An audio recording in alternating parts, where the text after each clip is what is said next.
بسم الله الرحمن الرحيم إن تجتنبوا كبائر ما تنهون عنه نكفر عنكم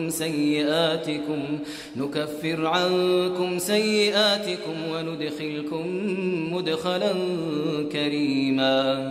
اگر تم بڑے بڑے گناہوں سے جن سے تم کو منع کیا جاتا ہے اجتناب رکھو گے تو ہم تمہارے چھوٹے چھوٹے گناہ معاف کر دیں گے اور تمہیں عزت کے مکانوں میں داخل کریں گے۔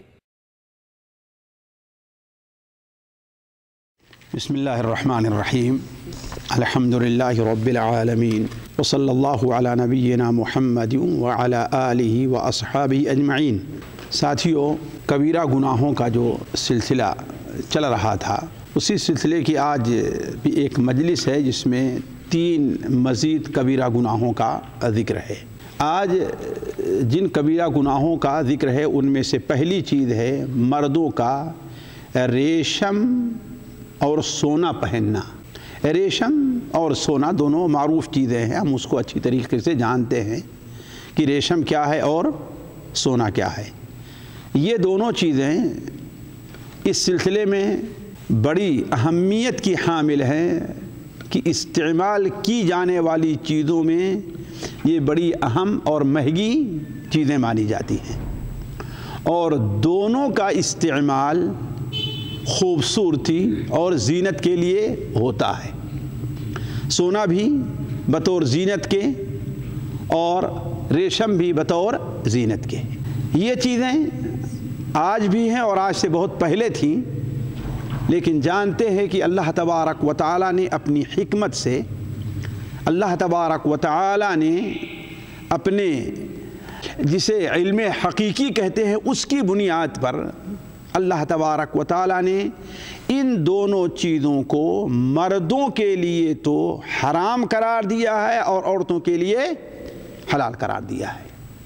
یعنی ریشم کا پہننا مسلمان عورت کے لیے تو جائز ہے، البتہ مسلمان مرد کے لیے جائز نہیں ہے۔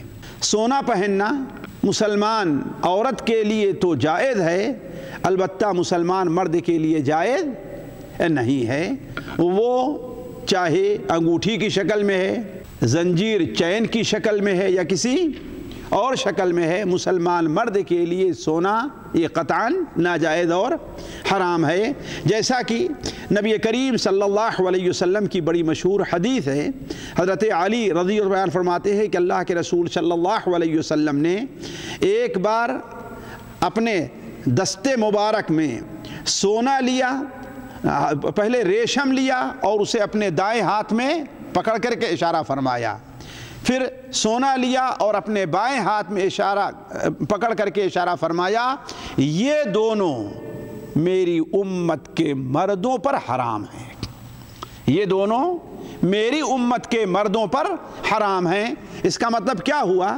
گویا عورتوں کے لیے حرام نہیں ہیں، جیسا کہ سنن ترمذی میں جو حدیث ہے اس کے اندر یہ ہے کہ اللہ تبارک و تعالی نے سونے اور ریشم کے پہننے کو اس امت کے مردوں پر تو حرام کر دیا ہے، البتہ عورتوں پر حرام نہیں ہے، ان کے لیے حلال ہے۔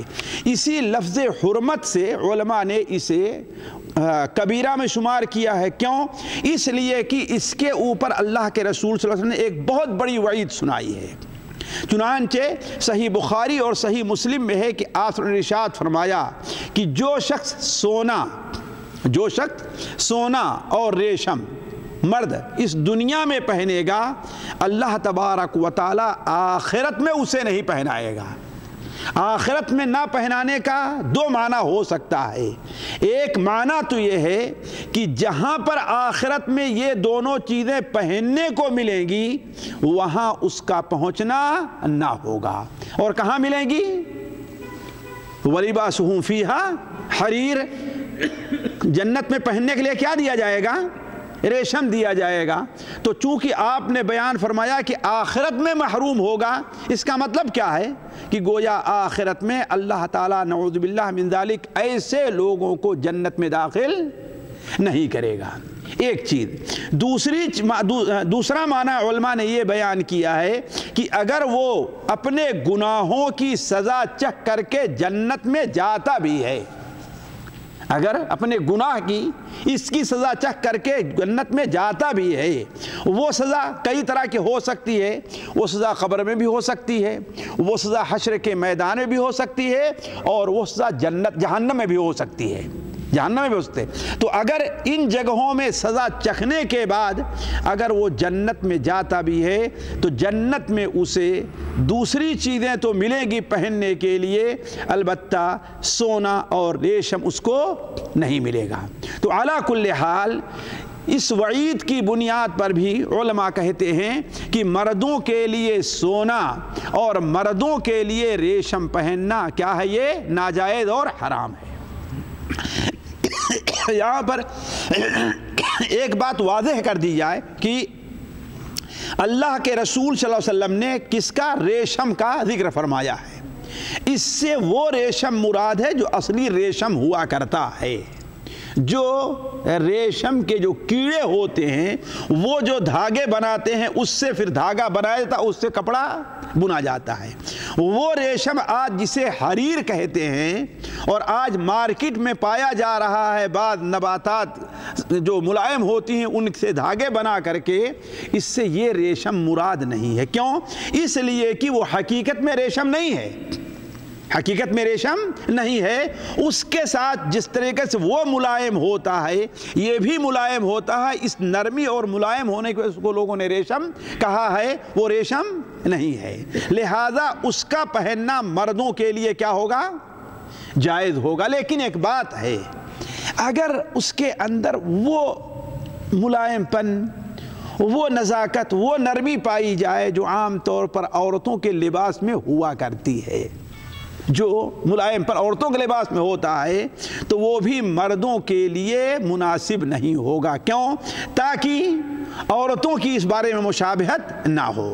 دوسری بات یہ ہے کہ جہاں تک سونے کا تعلق ہے، یہ مسلمان مرد پر قطعاً حرام ہے، الا یہ کہ بعد مجبوری کی صورت ہو۔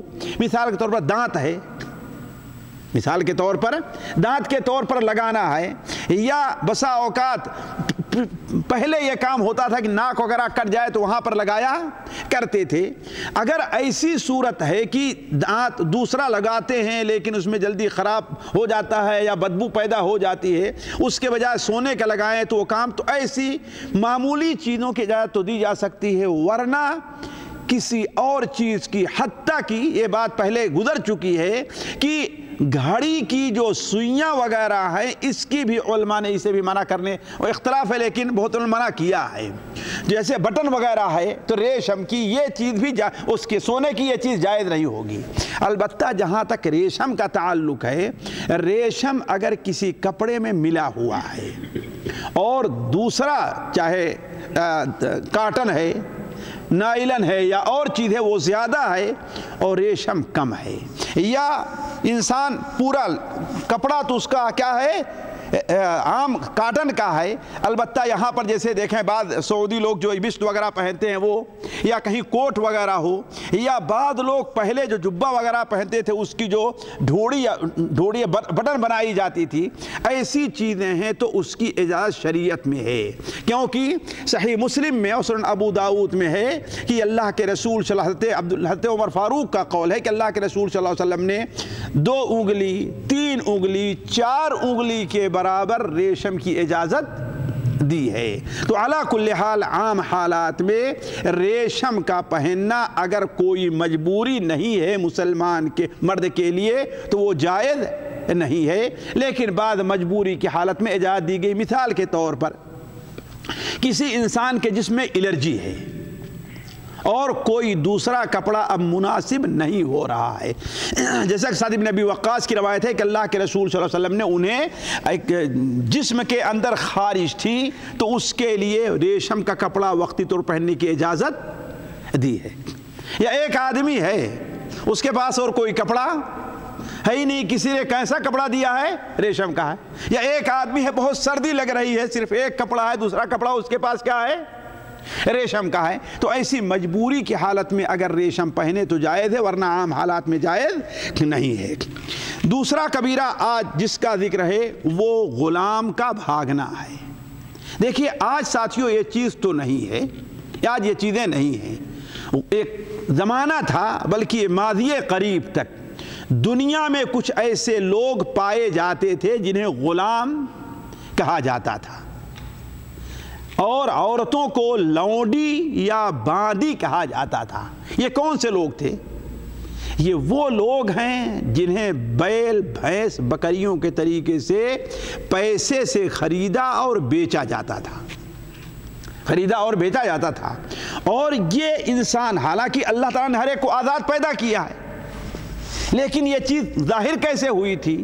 یہ چیز اصل میں ظاہر ہوئی تھی کہ آپس میں لڑائیاں ہوتی تھی تو دوسرے گروپ کے جو لوگ گرفتار ہوتے تھے تو کامیاب جیتنے والا گروپ ایسے لوگوں کو غلام بنا لیتا تھا، اپنی خدمت کے لیے رکھتا تھا، اور اگر اپنے نہیں ہے تو دوسروں کو بیچ دیا کرتا تھا. یہ اسلام سے بہت پہلے سے ایک سلسلہ چلا آ رہا تھا. اسلام نے اسے ہر ممکن ختم کرنے کی کوشش کی. کوئی بھی چھوٹی سی غلطی انسان سے ہو، غلام آزاد کرو، ہے نا، یعنی کوشش کی، لیکن پھر بھی یہ ایک سلسلہ تھا. اب چونکہ کوئی آدمی ایسے کسی غلام کو گویا خرید کر کے لا رہا ہے پیسہ دے کر کے، یا کسی باندی کو خرید کر کے لا رہا ہے، تو اب وہ اس کا مالک ہے. اس کی خدمت کرنا اور اس کی ملکیت میں اس کے پاس رہنا اس کے اوپر واجب ہے. ایسے موقع پر اگر کوئی بغاوت کر کے بھاگ جاتا ہے، اپنے مالک سے چھپ کر کے کہیں دوسری جگہ چلا جاتا ہے اور مالک کی گرفت سے باہر چلا جاتا ہے، تو اسلام نے اسے گناہ کبیرہ قرار دیا ہے. کیا کیا ہے؟ گناہ کبیرہ قرار دیا ہے، اور اس کے اوپر بڑی وعید سنائی ہے. کیوں؟ اس لیے کہ اولاً تو اس میں مالک کی نافرمانی ہے. دوسرے، گویا تمہیں خریدا ہے تو تمہارے ساتھ گویا عہد ہو گیا ہے کہ ہاں بھائی اب میں تمہاری ملکیت میں ہوں گا، تمہاری خدمت کروں گا. اب چھوڑ کر کے بھاگ جانا گویا اس عہد کو توڑنا ہے، اس عہد کو توڑنا ہے. اسی طریقے سے اپنے مالک کی ناشکری بھی ہے. اس لیے نبی کریم صلی اللہ علیہ وسلم نے اسے بھی کبائر میں قرار دیا ہے، اور آپ نے اس کے اوپر 3 وعیدیں سنائی ہیں. اگر کوئی غلام بھاگتا ہے تو اس پر کیا ہے؟ 3 وعید ہے. پہلی وعید تو کفر کی ہے، پہلی وعید کفر کی ہے. دوسری وعید اسلام کے ذمے کو اس پر سے اٹھ جانے کی ہے. اور تیسری وعید یہ ہے کہ اللہ تعالیٰ اس کی کوئی عبادت قبول نہیں کرتا. اور تینوں حدیثیں صحیح مسلم اور سنن کے اندر موجود ہیں. حضرت جریر بن عبداللہ سے کہ نبی کریم صلی اللہ علیہ وسلم نے ارشاد فرمایا، جو غلام اپنے آقا سے بھاگا اس نے کفر کیا ہے، اور اگر یہی بھاگ کر کے کوئی مسلمان ہو اور جا کر کے کافروں کے ہاں پناہ لے تو گویا یہ اس کے اسلام سے خارج اور حقیقی کفر کا سبب بن سکتا ہے. تو علی کل حال غلام کا اپنے آقا سے بھاگ جانا یہ کیا ہے؟ کبائر میں داخل ہے. یہاں پر ایک چیز اور واضح کر دوں کہ عاملوں کا، لیبر کا اپنے کفیل سے بھاگنا کیا اس حکم میں آئے گا کہ نہیں آئے گا؟ یہ برائی بہت عام ہے اور لوگ اس کو اب گناہ اور برائی نہیں سمجھتے. یہ اس حکم میں نہیں آئے گا. کیوں؟ اس لیے کہ اولاً تو وہ غلام نہیں ہے، وہ اس کا مالک نہیں ہے، وہ اس کے وقت کا مالک ہے. جتنا لے آ رہا ہے 8 گھنٹے 10 گھنٹے جتنا اس کا ایگریمنٹ ہوا ہے، جتنا ایگریمنٹ ہوا ہے. لیکن یہ جو وعید ہے کہ اس نے کفر کیا اس میں نہیں آئے گا. لیکن یہ چیز ناجائز ہوگی، یہ چیز حرام ہوگی. کیوں؟ اس لیے کہ ایک آدمی کے ساتھ آپ نے ایگریمنٹ کر لیا ہے، 2 سال کا، 3 سال کا، 4 سال کا ایگریمنٹ کر لیا ہے، تو آپ کو وہ عہد پورا کرنا ہے. وَأَوْفُوا بِالْعَهْدِ إِنَّ الْعَهْدَ كَانَ مَسْئُولًا. عہد کو پورا کرو، اس لیے کہ جو عہد اور وعدہ کیا ہے اس سے قیامت دن پوچھا جائے گا. تو کہنے کا مطلب یہ اس حکم میں تو نہیں ہے کہ غلام کے حکم میں آ جائے، لیکن اس حکم میں ضرور ہے کہ یہ چیز ناجائز ہوگی اور ایسا کرنے والا سخت گناہ کا مرتکب ہو رہا ہے. اور بسا اوقات یہ بھی ہو سکتا ہے کہ اگر وہ کسی اور ذریعے سے کمائی کر رہا ہے تو شاید اس کی کمائی کے اوپر بھی کہیں حرف نہ آئے. واللہ عالم. آج جو تیسرا گناہ ہے وہ ساتھیوں غور کرنے کی، یہ چیز ہمارے یہاں دین کے نام پر بہت عام ہو چکی ہے، اور وہ ہے غیر اللہ کے نام پر ذبح کرنا۔ غیر اللہ کے نام پر ذبح کرنا معنی اس کا آپ لوگ سمجھتے ہیں، یعنی ایک جانور چاہے چھوٹا ہے یا بڑا ہے، وہ جانور حلال ہے یا حرام ہے، وہ جانور اس کا گوشت کھایا جاتا ہے یا گوشت کھایا نہیں جاتا۔ اگر کسی غیر کا، اللہ کے علاوہ کسی اور کا تقرب حاصل کرنے کے لیے اس کی محبت کی وجہ سے یا اس کی پکڑ کے خوف سے اگر کوئی آدمی اس کو راضی کرنے کے لیے کوئی جانور ذبح کر رہا ہے تو یہ چیز شرک ہے۔ یہ چیز کیا ہے؟ شرک ہے۔ کیوں؟ اس لیے کہ ذبیحہ اور ذبح کرنا یہ ان عبادتوں میں سے ہے، مالی عبادت میں، جسے اللہ تعالیٰ نے اپنے لیے خاص کیا ہے۔ اللہ تعالیٰ فرماتا ہے قُلْ إِنَّ صَلَاتِي وَنُسُكِي وَمَحْيَايَ وَمَمَاتِي لِلَّهِ رَبِّ الْعَالَمِينَ، آپ کہہ دیجئے کہ اِنَّ صَلَاتِي بلا شبہ میری نماز، وَنُسُكِي اور میری قربانی، وَمَحْيَايَ اور میرا جینا، وَمَمَاتِي اور میرا مرنا کس کے لیے ہے؟ للہ رب العالمین۔ ذرا غور کریں، نسوکی یہ کیا ہے؟ قربانی۔ قربانی کا معنی کیا ہے؟ قربانی قرب سے بنا ہے، یعنی نزدیکی حاصل کرنا۔ ہم بقرعید کے موقع پر ایک جانور کیوں ذبح کرتے ہیں؟ ہم قربانی کہتے ہیں۔ ہمارا مقصد کیا ہے؟ اللہ تعالیٰ کیا؟ قرب، یعنی اس عمل کے ذریعے گویا ہم اللہ تعالیٰ کے قریب ہو رہے ہیں، اللہ کو راضی کر رہے ہیں۔ تو اسی طریقے سے کوئی جانور بھی اگر ذبح کیا جائے اس کا نام قربانی نہ رکھیے آپ۔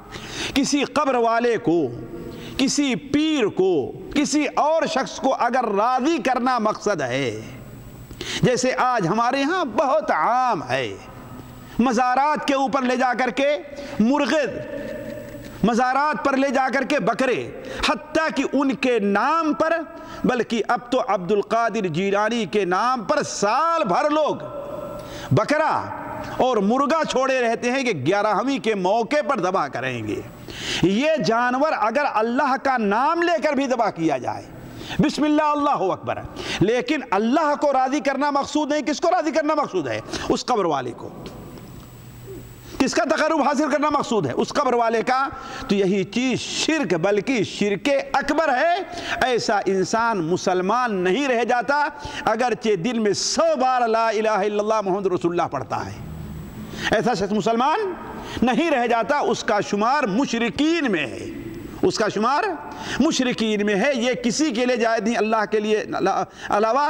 چنانچہ صحیح مسلم شریف میں بڑے واضح طور پر حضرت علی رضی اللہ تعالیٰ عنہ کی روایت ہے، لعن اللہ من ذبح لغیر اللہ، اللہ کی لعنت ہو جو اللہ کے علاوہ کسی اور کے لیے ذبح کر رہا ہے، کسی اور کو راضی کرنے کے لیے، کسی اور کا قرب حاصل کرنے کے لیے۔ آج قبروں پر لوگ مرغے کیوں چڑھاتے ہیں؟ کہ قبر والا راضی ہوگا اور اللہ سے ہماری سفارش کرے گا۔ تو گویا اللہ کو راضی کرنا مقصد، کس کو راضی کرنا مقصد ہے؟ اس قبر والے کو ہے۔ تو یہ انسان کو کیا ہے؟ مذہب اسلام سے خارج۔ بلکہ ساتھیوں اگر غور کیا جائے تو یہ ایسی چیز ہے کہ ایک معمولی سی چیز، جیسے ہم نے کہا وہ ذبح نہ کی جاتی ہو، اس کا گوشت نہ کھایا جاتا ہو، اگر معمولی چیز بھی اللہ کے علاوہ کسی اور کے لیے ذبح کی گئی، کسی اور کے لیے چڑھائی گئی، اور اس سے اس کا مقصد اس کو راضی کرنا ہے، تو یہی چیز انسان کے مذہب سے خارج ہونے کا سبب بنتی ہے۔ چنانچہ حضرت سلمان فارسی سے امام اصفہانی، ابو نعیم اصفہانی کی حلیۃ الاولیاء میں، اور تاریخ ابن شہاب سے امام احمد حنبل رحمہ اللہ کی کتاب الزہد کے اندر مرفوعاً اور موقوفاً دونوں طرح مروی ہے کہ نبی کریم صلی اللہ علیہ وسلم نے ارشاد فرمایا کہ ایک شخص ایک مکھی کی وجہ سے جنت میں گیا ہے اور ایک شخص ایک مکھی کی وجہ سے جہنم میں گیا ہے۔ صحابہ نے کہا اے اللہ کے رسول یہ کیسے ہو سکتا ہے؟ آپ نے بیان فرمایا اور اس کا اندازہ آپ اپنے یہاں لگا سکتے ہیں کہ آپ گاڑی لے کر کے جا رہے ہیں، کچھ لے کر کے جا رہے ہیں، اگر کسی چھوٹے شہر کے کنارے پہنچے اور وہاں بغل میں کسی بابا کا مزار ہے تو وہ لکڑی باندھ کر کے کھڑے ہیں، جب تک آپ کچھ چڑھائیں گے نہیں آپ کو آگے نہیں جانے دیں گے۔ تو ایسے ہی کسی جگہ سے دو آدمی کا، دو ساتھیوں کا گزر ہوا تو ان لوگوں نے روک لیا اور کہا کہ دیکھو ہمارے یہ بابا جو ہیں، لوگ کہتے ہیں وہ تو بت ہے۔ بت کس کو کہتے ہیں ساتھیوں؟ قبر بھی بت ہے، درخت بھی بت ہے۔ اگر اللہ کو چھوڑ کر کے اس کے لیے جو عبادت کے کام ہو اس کے لیے کیے جائیں تو وہ قبر بھی بت ہے، جس قبر پر انسان چڑھاوا چڑھاتا ہے اور اس سے جا کر کے اپنی مرادیں منگواتا ہے۔ تو علی کل حال کہا کہ جب تک یہاں چڑھاوا نہیں چڑھاؤ گے ہم جانے نہیں دیں گے۔ ان دونوں نے کہا ہم تو اللہ کے علاوہ کسی اور کے لیے چڑھاوا چڑھانا جانتے ہی نہ چڑھائیں گے، لیکن وہ جو وہاں پر باڑھ لگا کر کے اور رسی اور بانس باندھ کر کے کھڑے ہوئے تھے، انہوں نے کہا کہ جب تک نہیں چڑھاؤ گے ہم یہاں سے جانے نہیں دیں گے۔ اور یہ دونوں تھے کہ ہم اللہ کے علاوہ کسی اور کے لیے کچھ نہیں چڑھاتے۔ بات بڑھتی گئی، آخر میں ان لوگوں نے کہا بھائی دیکھو کوشش نہ کرو، جب تک چڑھاؤ گے نہیں خواہ ایک مکھی ہی کیوں نہ ہو ہم یہاں سے جانے نہیں دیں گے تم کو۔ تو ان میں سے ایک نے کہا کہ ایک مکھی سے کیا ہوتا ہے، ایک مکھی سے تم مکھی چاہتے ہو؟ چنانچہ ایسے مکھی پکڑا اور اس کو مسلا اور کہا اس بت کے نام پر۔ اس کو لوگوں نے چھوڑ دیا۔ آپ نے فرمایا وہ اسی مکھی کی وجہ سے جہنم میں چلا گیا۔ اور دوسرا اپنی توحید پر اڑا رہا، کہا کچھ بھی ہو جائے میں اللہ کے علاوہ کسی اور کے لیے کوئی چیز چڑھانے پر راضی نہیں ہوں۔ لوگوں نے اسے قتل کر دیا اور وہ کہاں چلا گیا؟ ذرا اندازہ لگائیں کہ اللہ کے علاوہ کسی اور کے لیے، اس کو راضی کے لیے جانور ذبح کرنے کی کتنی اہمیت ہے اس ناحیے سے کہ یہ انسان کو جنت سے اٹھا کر کہاں ڈال دیتا ہے؟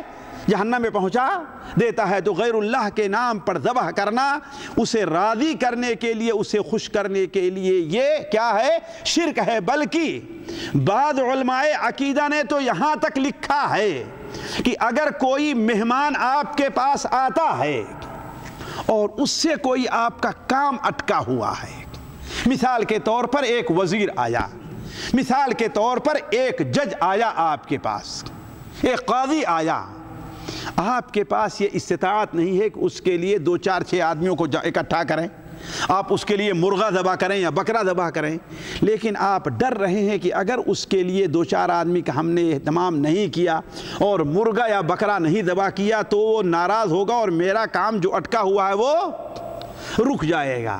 لہذا آپ نے پریشان ہو کر قرض لے کر یا کیسے بھی لا کر کے ایک مرغہ یا ایک بکرا ذبح کیا اور 4 6 آدمیوں کو دعوت دے دیا۔ علماء کہتے ہیں یہ بھی شرک میں ہے۔ کیوں؟ اس لیے کہ اس ذبیحے کا مقصد تمہیں اصل مہمان نوازی نہیں ہے۔ کیا ہے؟ یہ خوف ہے کہ اگر ہم نے یہ جانور نہیں ذبح کیا تو میرا کام نہیں ہوگا، اور یہ خوف تمہیں اللہ سے ہونا چاہیے، کسی اور سے نہیں ہونا چاہیے۔ تو علی کل حال اللہ کے علاوہ کسی اور کے نام پر ذبح کرنا یہ بہت بڑی خرابی ہے جو آج ہمارے ہاں پائی جا رہی، اور یہ گناہ کبیرہ میں ہے۔ بلکہ احادیث سے پتہ چلتا ہے کہ اسلام نے اس کی یہ اہمیت دی ہے، اتنی شدت اختیار کی ہے کہ اگر کسی جگہ پر غیر اللہ کے نام پر لوگ جانور ذبح کرتے ہیں اور آپ اس لیے وہاں پر لے جائیں کہ وہاں پر آسانی ہے، چلو اللہ کے نام پر وہاں ذبح کریں گے، تو وہاں پر بھی لے جا کر ذبح کرنا جائز آپ کے لیے نہیں ہوگا۔ جیسا کہ سنن ابو داؤد میں روایت ہے کہ ایک شخص اللہ کے رسول کی خدمت میں آتا ہے صلی اللہ علیہ وسلم اور کہتا ہے کہ اے اللہ کے رسول صلی اللہ علیہ وسلم، ہم نے نظر مانی ہے کہ بوانہ نامی ایک جگہ ہے، وہاں لے جا کر کے ہم ایک جانور ذبح کریں گے۔ آپ نے فرمایا وہاں زمانے جاہلیت میں کوئی بت تو نہیں تھا جہاں پر لوگ قربان کرتے کہ تم وہاں قربان کرنے کے لیے جا رہے ہو؟ کہا نہیں۔